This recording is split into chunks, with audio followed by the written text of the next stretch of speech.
The starship docked at Station Crev 7 with a gentle hum, and the airlock doors slid open to reveal a world that Mei Lin Chun had only seen in training videos until now. She stepped forward, slowly, her small bag hanging from her shoulder, her eyes wide as she took in the massive trading hub that stretched out before her like a metal city. Floating in the void of space, thousands of aliens moved through the corridors and markets, creatures of every shape and size imaginable. And Mei Lin felt her heart beating fast with excitement and just a little bit of fear. She was 23 years old, barely out of university, and she had been assigned as a junior cultural attaché to the first permanent human diplomatic mission in this sector of the galaxy. It was supposed to be an honor, and she knew that, but standing here among beings who towered over her small frame, she could not help feeling very small indeed. The galactic hegemony had discovered Earth only 15 years ago, and in that time, humanity had learned many hard truths about their place in the universe. Earth was classified as a Category 7 death world, which meant that the conditions there are so harsh that most species could not survive on its surface for more than a few hours without protective gear. The gravity was crushing by galactic standards. The atmosphere was filled with a corrosive gas called oxygen that would burn the lungs of most beings. The weather could kill in countless ways, and the wildlife was the stuff of nightmares. Because of this classification, humans were seen as primitive survivors at best and dangerous animals at worst. Most species looked at humans the way a person might look at a cockroach that had somehow learned to talk. Mei Lin walked through the crowded main corridor, trying to find her way to the human embassy section, and she could feel the eyes on her everywhere she went. A group of Sylvani merchants paused their conversation to stare at her with all four of their elegant eyes, their long necks bending as they tracked her movement with obvious curiosity. She smiled at them politely, but they did not smile back, and she kept walking. The Sylvani were a beautiful species, tall and graceful with 4 arms and skin that shimmered like pearl, and they were known throughout the galaxy for their art and their sense of superiority to them. Humans were barely more than clever apes who had stumbled into space by accident. Mei Lin did not let it bother her too much because she had been trained for this, and she knew that changing minds would take time. She turned into a smaller corridor that her navigation device said would lead to the lower market district, which was the fastest route to the embassy. According to the map, the lights here were dimmer, and the crowd was different, rougher somehow, with more workers and traders and fewer of the wealthy elite. She noticed a group of Torok standing near a food stall, their massive reptilian bodies covered in thick green scales that gleamed under the artificial lights. The Torak were warriors, conquerors who had built an empire spanning 12 star systems before joining the hegemony, and they were proud of their strength above all else. They stood nearly 7 feet tall on average, with powerful tails and claws that could tear through metal. And they looked at other species the way a wolf might look at sheep.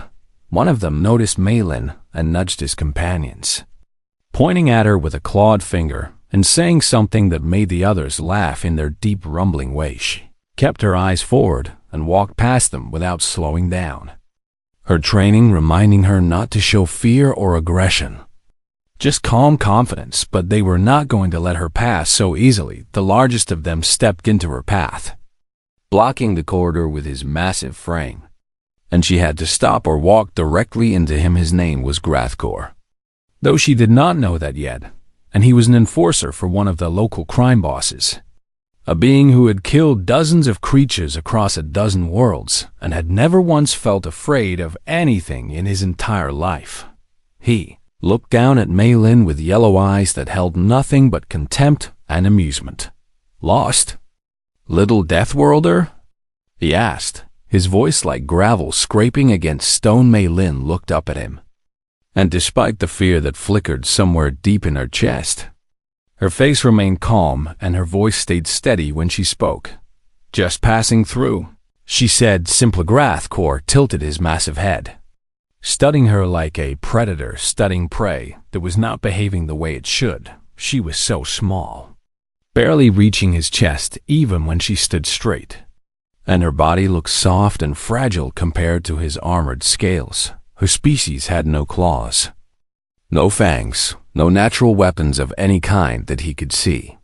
And yet she stood there looking at him without trembling. It annoyed him in a way he could not quite explain. "Your kind does not belong here," he growled, taking a step closer so that she had to crane her neck to look at his face. "You should go back to your toxic little rock and stay there where you belong." The other Torak gathered behind him.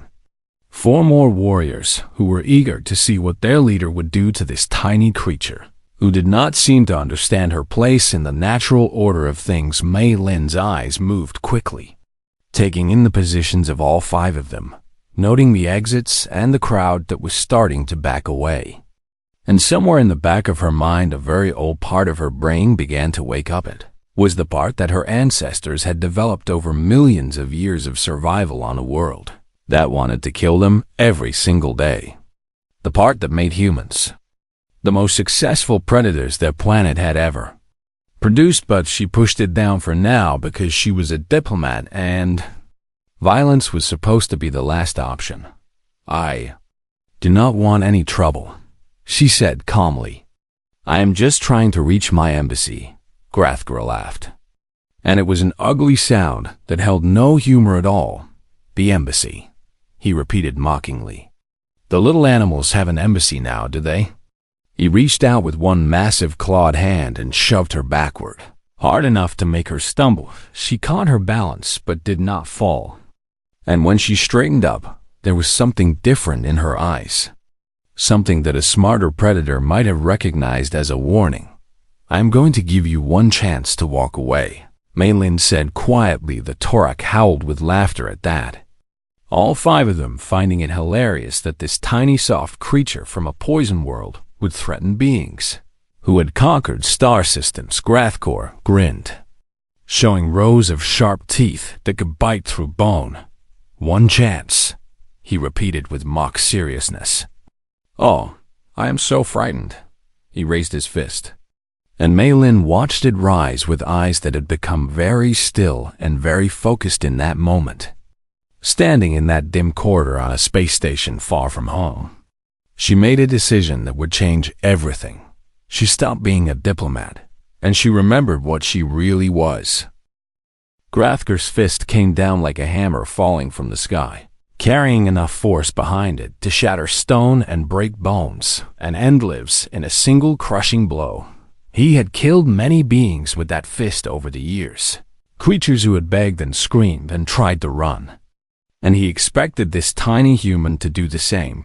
But Mei Lin did not run. She moved to the watching crowd. It looked impossible, like something from a fever dream or a glitch in reality, because one moment she was standing there waiting to be hit, and the next moment she was somewhere else entirely. She did not step backward to avoid the punch the way any sensible prey animal would have done.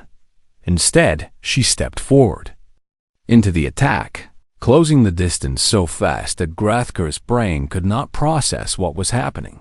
Her small hand caught his wrist as it came down, and she twisted her body in a way that used his own momentum against him, redirecting all that killing force into empty air. Then she pulled. Grathgar was a Torak warrior weighing over 300 pounds, a being who had never been thrown by anything in his entire life, and suddenly he was airborne with his feet, leaving the ground as if gravity had simply stopped working. He crashed into the metal deck with a sound like thunder, hitting so hard that the floor dented beneath him, and the impact drove all the air from his lungs. For a moment, he just lay there in shock, unable to understand what had just happened to him. Then the pain hit, and with it came something he had never truly felt before. Fear. Mei Lin was on him before he could recover, moving with a speed and precision that seemed impossible for such a small creature, her knee pressing into his throat with exactly enough pressure to make breathing difficult, but not impossible. Her fingers found the nerve cluster behind his jaw, a weakness that his species kept classified as a military secret, and she pressed down just hard enough to send lightning bolts of agony shooting through his skull. "How?" he gasped, his yellow eyes wide with disbelief. "How did you—" "The thing about death worlds," Malin said in a calm conversational tone, "is that everything there is trying to kill you from the moment you are born." Her voice was steady and quiet, almost friendly, which somehow made it more terrifying than any roar or threat could have been. "The weather tries to kill you with storms and floods and droughts and temperatures that swing from burning to freezing," she continued. "The plants try to kill you with poisons and thorns and allergic reactions that can stop your heart." Grathker tried to move, to throw her off, but she adjusted her position slightly, and the pain in his neck doubled, making his vision go white for a moment. "The animals try to kill you with teeth and claws and venom and diseases," she went on. "And worst of all, the other. Humans try to kill you every single day in every way you can imagine." Behind her, Grathker's crew finally recovered from their shock and rushed forward with roars of rage. Determined to save their leader and tear this impossible creature apart, Malin did not even look at them. She simply moved. What happened next took exactly 7 seconds. Though to the watching crowd, it seemed to last much longer, each moment stretching out like time itself had slowed down to watch the first. Torak reached her and swung his clawed hand at her head in a strike that should have removed it from her shoulders. She ducked under it, rising inside his guard, and her palm struck his chest at a precise angle that stopped his heart for 2 full seconds. Dropped like a puppet with cut strings, the second and third came at her together, trying to overwhelm her with numbers, and she flowed between them like water. Using their own attacks against each other, one of her elbows found a throat, and one of her knees found a groin, which was apparently a weakness that Torak shared with humans, and both of them went down screaming. The fourth one was smarter and tried to grab her from behind. Wrapping his massive arms around her in a crushing grip, she let him. Then she dropped her weight and twisted in a way that human bodies were not supposed to be able to twist, finding the gap in his hold, and suddenly she was behind him instead of in front of him, her arm wrapped around his neck, finding the blood vessels that fed his brain, and she squeezed with a strength that seemed impossible for her small frame.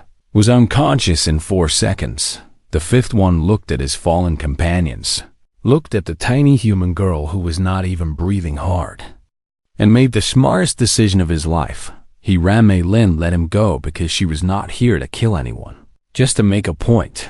And she turned back to Grathker, who was still lying on the ground, staring up at her with something that looked a lot like religious terror in his eyes. "We learned to survive," she said, kneeling beside him and pressing her fingers back into that nerve cluster. "And then we learned to fight back, and then we learned to conquer." The crowd that had gathered was massive now, hundreds of aliens watching in stunned silence, as their understanding of the universe shifted beneath their feet. A Salvani merchant dropped the goods he had been carrying and did not even notice a Rex security officer stood frozen, his mandibles clicking in what might have been disbelief or fear, or both. A group of Keth engineers whispered to each other in their clicking language, already calculating what this meant for galactic politics.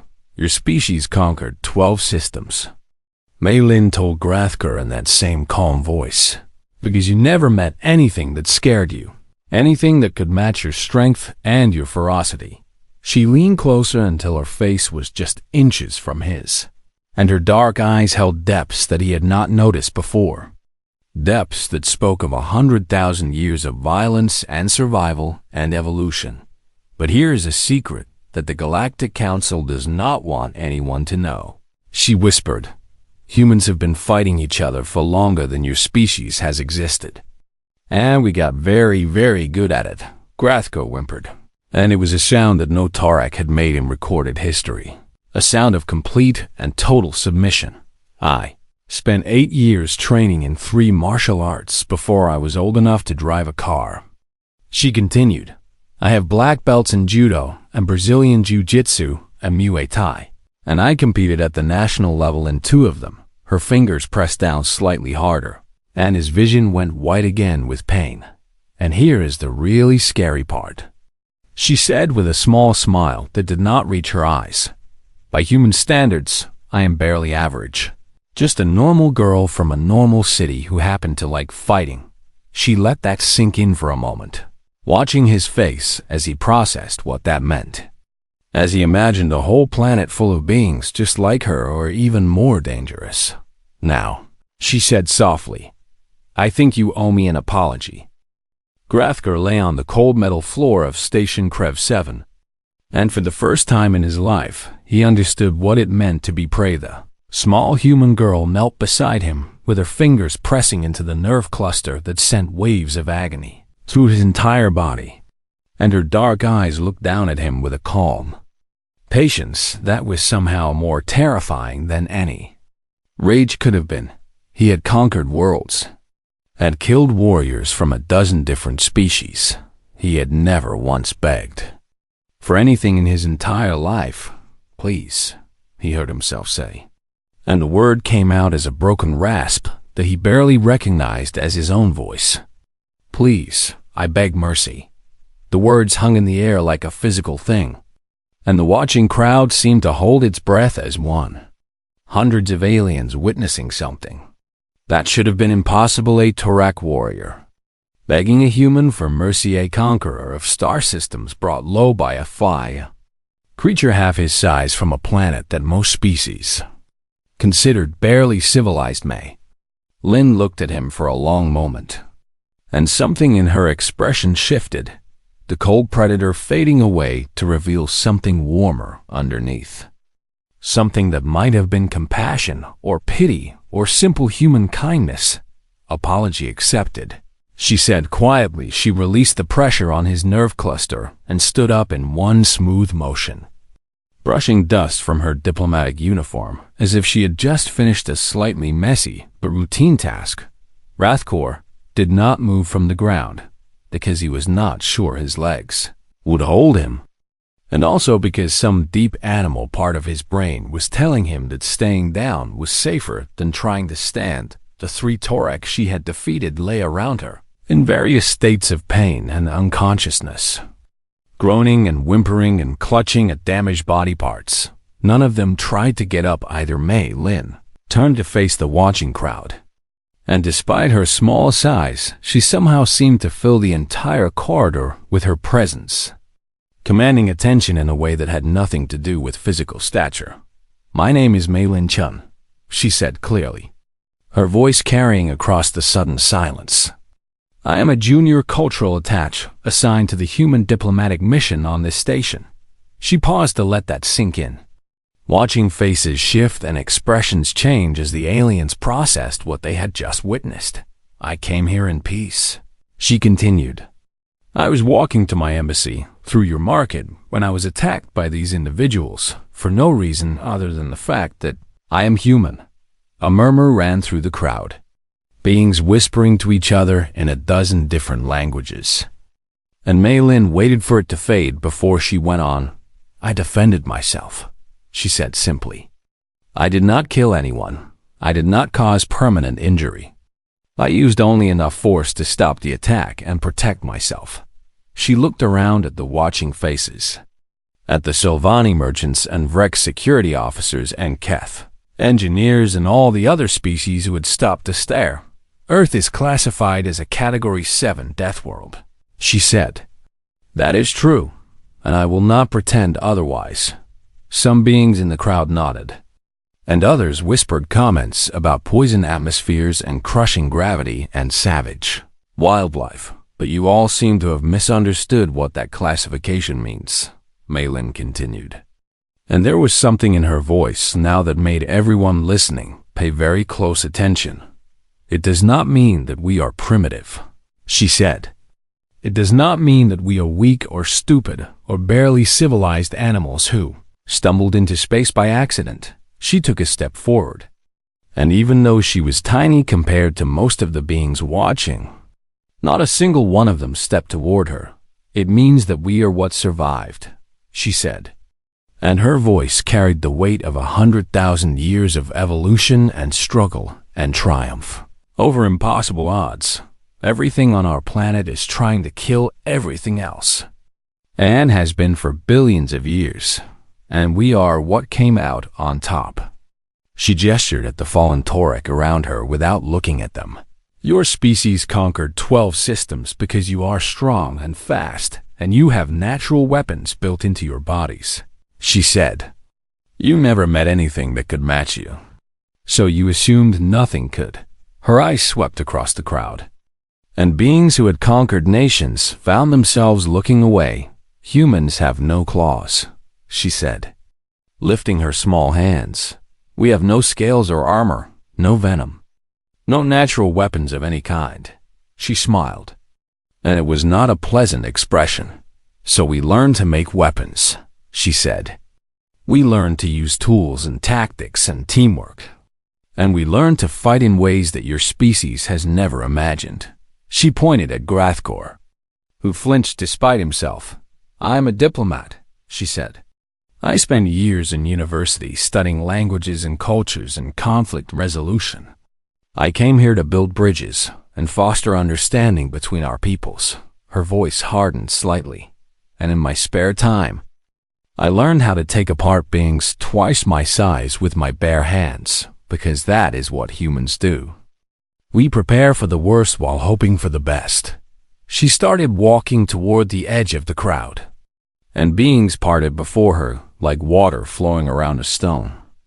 The galactic hegemony has treated humanity like a nuisance since the day they discovered us, she said as she walked. They have mocked us and looked down on us and treated us like animals who somehow learned to talk. She paused at the edge of the crowd and turned back to look at them one more time. That ends now, she said simply. Not because I am threatening anyone, not because humanity wants war, but because you have seen the truth today. She gestured at the fallen Torek, at the dented floor, at the crowd of beings who had watched a tiny human girl defeat 5 warriors without breaking a sweat. We are not prey, she said. We never were, and treating us like prey is a mistake that can have serious consequences. Her expression softened slightly, the steel fading to something gentler. But we are also not monsters, she added. We do not want to conquer anyone. We do not want to fight unless we have to. We just want what every species wants. She smiled, and this time it was genuine and warm. We want peace, she said. We want to trade and learn and grow alongside the other peoples of this galaxy. And we want to be treated with the respect that any intelligent species deserves. She turned away and started walking again, and the crowd parted before her automatically. Beings moving aside without even thinking about it. Earth sends its regards, she called back over her shoulder. We come in peace.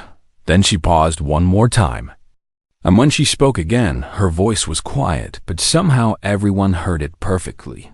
But peace is a choice we make, she said. Do not make us choose differently. And with that she walked away, leaving behind a corridor full of stunned aliens and defeated warriors and a galaxy that would never quite see humanity the same way again. The video spread across the galactic network faster than light itself, racing from station to station and world to world until there was not a corner of civilized space that had not seen it. Someone in the crowd had been recording the entire thing. From the moment Grathkor blocked the small human's path to the moment she walked away, leaving 5 defeated warriors behind her. And they had uploaded it before the station. Security even arrived within an hour and had been viewed 10 million times within a day. It had been viewed 10 billion times within a week. It had changed the course of galactic history. Ambassador Sarah Chun was sitting in her office at the human embassy when her aide burst through the door with a tablet in his hands and an expression on his face that she could not quite read. You need to see this, he said, and his voice was shaking slightly. Sarah took the tablet and watched the video, and with each passing second she felt her blood pressure rising and her headache getting worse. That is my niece, she said quietly when it was over. The aide nodded, looking like he was not sure whether to be impressed or terrified. I know, he said. The Galactic Council has already requested an emergency session. The Torak ambassador has filed 17 formal complaints, and we have received over 1,000 interview requests from news organizations across the hegemony. Sarah closed her eyes and rubbed her temples, trying to process the magnitude of what had just happened. She had spent 3 years building relationships with other species, carefully cultivating an image of humanity as peaceful and civilized and worthy of respect. And now her niece had gone viral for beating up 5 alien thugs in a market corridor. On the other hand, she thought, maybe this was exactly what humanity needed. The galactic hegemony had never taken humans seriously. Not really, treating them as a curiosity at best and a nuisance at worst. And all the diplomatic efforts in the world had not changed that fundamental reality, but violence. That they understood power, that they respected. Where is Mei Lin now? Sarah asked. Waiting outside your office, the aide said. She came straight here after the incident and has been waiting for 2 hours. Sarah sighed and stood up, straightening her uniform and trying to compose her face into something that looked appropriately stern. Send her in. Mei Lin walked through the door, looking remarkably composed for someone who had just become the most famous human in the galaxy. Her diplomatic uniform still slightly rumpled from the fight, but her expression calm and her posture straight. Ambassador Chun, she said formally, I apologize for any diplomatic complications my actions may have caused. Sarah looked at her niece, really looked at her, seeing the young woman she had helped raise after her sister died. The girl who had always been too quiet and too thoughtful and too focused for her. Good. You put 5 Torak warriors in the medical bay, Sarah said flatly. 4, Mei Lin corrected. One of them ran away before I could reach him, despite everything. Sarah felt a smile tugging at the corner of her mouth. The Torak ambassador is demanding your arrest, she said. He says you committed unprovoked assault against citizens of the hegemony. Mei Lin's eyes narrowed slightly. There were 40 witnesses who saw them attack me first, she said, including a Vrex security officer who filed a report confirming that I acted in self-defense. Sarah nodded. Having already seen that report, I know, she said, and the Galactic Council knows too, which is why they are not actually going to arrest you. She walked to her window and looked out at the station, at the endless bustle of alien life going about its business. But they are going to want answers, she continued. They are going to want to know how a junior attached with no military training was able to defeat 5 trained warriors in hand-to-hand combat. I do have training, Mei Lin said quietly. 8 years of martial arts, competition experience at the national level, and additional combat courses at the Diplomatic Academy. Sarah turned back to face her. And that is exactly what scares them, she said. Because if a junior diplomat can do what you did, what can the actual soldiers do? She sat down heavily in her chair. The Galactic Council has been operating under the assumption that humanity is militarily insignificant, she said. That our technology is primitive and our forces are small, and that we pose no real threat to anyone. And now they know that is not true, Mei Lin said. Now they suspect it is not true, Sarah corrected. And suspicion might be even more dangerous than certainty. The news feeds were going wild with speculation, with experts and analysts from every species offering theories about humanity's true capabilities. Some said that the video was fake, a propaganda piece designed to make humans look more dangerous than they really were. Others said that Mei Lin was some kind of genetic experiment or military prototype, a super soldier created specifically for situations like this. Few were closer to the truth, guessing that she was simply a normal human who happened to have combat training. And the implications of that were making people very nervous The Torak were particularly unhappy. Their pride wounded in a way that would not heal easily, Kor had become a laughingstock among his own people. The warrior who had been defeated by a creature half his size from a Deathworld species. And there were already calls for him to restore his honor through trial by combat. The Selvani were intrigued, their curiosity about humanity suddenly increasing tenfold. And their merchants were already calculating how much they could charge for training sessions with human combat instructors. The Vrex were cautious, their hive minds processing the new information and adjusting their threat assessments accordingly.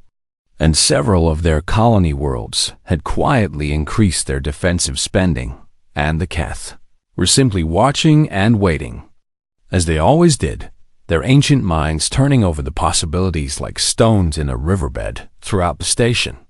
The attitude toward humans was shifting in ways both obvious and subtle. The aliens who had mocked and dismissed humanity were suddenly more polite, more careful, more willing to listen when humans spoke. The aliens who had been friendly were now even friendlier, eager to build relationships with a species that had just proven itself more formidable than anyone had expected.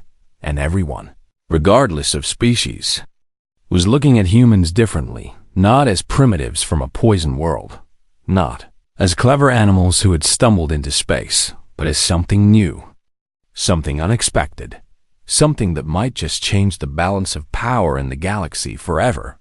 In her office, Ambassador Sarah Chun looked at her niece and made a decision. "The council wants you to testify about what happened," she said. "They want to understand how you did what you did and what it means for humanity's place in the hegemony." Mei Lin nodded, her face showing no surprise. "I will tell them the truth," she said simply. Sarah smiled, a real smile this time. "Good," she said, "because I think it is time the galaxy learned just how dangerous peace-loving humans can really be." The Grand Chamber of the Galactic Council was the largest enclosed space that Mei Lin had ever seen. A vast dome of crystal and metal that seemed to stretch upward forever into a sky that was not really a sky at all, but a projection of the galaxy itself. Thousands of beings sat in tiered rows that curved around the central platform, representatives from every major species in the hegemony. And every single one of them was looking at her. Mei Lin stood alone on the platform, a small figure in her formal diplomatic uniform, and she felt the weight of their attention pressing down on her like a physical force. The High Arbiter, an ancient Selvani whose scales had faded to silver with age, raised one of his 4 hands to call for silence. "This session has been convened to address the incident at Station Krev 7, he announced, his voice carrying through the chamber with the aid of hidden amplifiers, "and to hear testimony from the human involved." He turned his ancient eyes toward Mei Lin. "State your name and position for the record." "Mei Lin Chen," she said clearly. "Junior Cultural Attach, Human Diplomatic Mission. Station Krev 7. A murmur ran through the chamber, beings whispering to each other in dozens of languages. And Mei Lin waited for it to fade. "You have been accused of assaulting 5 citizens of the hegemony," the High Arbiter continued. "The Torak delegation has demanded that you be arrested and punished according to their customs." He gestured toward a section of the chamber where a group of Torak sat glaring at her with undisguised hatred. "However," he added, "security footage and witness testimony confirm that you were attacked first and acted in self-defense." The Torak section erupted in angry shouts, quickly silenced by the Arbiter's raised hand. "This session is not to determine guilt or innocence," he said firmly. "That has already been established. And the human is not guilty of any crime under hegemony law." He leaned forward slightly. "This session is to understand what happened," he said, "and what it means for humanity's place in our civilization." He fixed Mei Lin with a penetrating stare. "You defeated 5 trained Torak warriors in unarmed combat," he said. "Warriors from a species that has conquered 12 star systems through martial prowess alone." He paused to let that sink in, How is that possible? Mei Lin took a deep breath and began to speak. Honorable Arbiter. Distinguished representatives, she said. I understand that what happened seems impossible to many of you, and I am here to explain why it is not only possible, but inevitable. She looked around the vast chamber, meeting eyes across a dozen species. The galactic hegemony has classified Earth as a Category 7 death world, she said.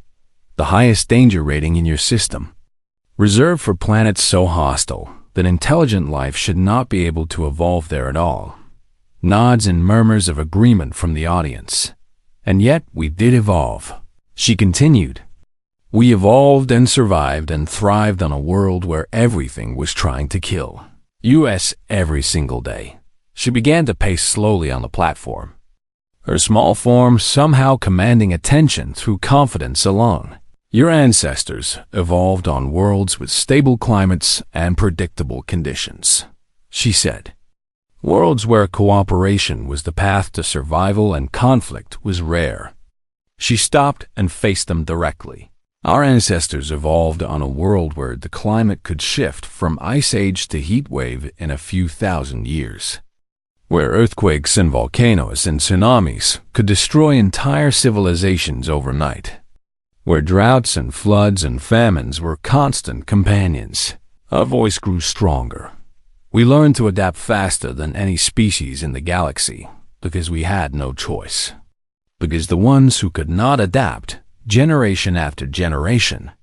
For millions of years, she held up her small hands. These hands have no claws, she said. This body has no natural armor, no venom, no built-in weapons of any kind. She smiled slightly. So we learned to use tools. And we became the greatest tool users the universe has ever seen. She pointed at the thorax section. Your warriors are strong, she said. But human engineers built machines that can move mountains and split atoms and travel between stars. She pointed at the Selvani. Your artists are brilliant, she said. But human scientists mapped the fundamental laws of reality and learned to bend them to our will. She pointed at the Vrex. Your hive minds are vast, she said. But human mathematicians develop forms of logic and computation that can model entire universes. She looked around at all of them.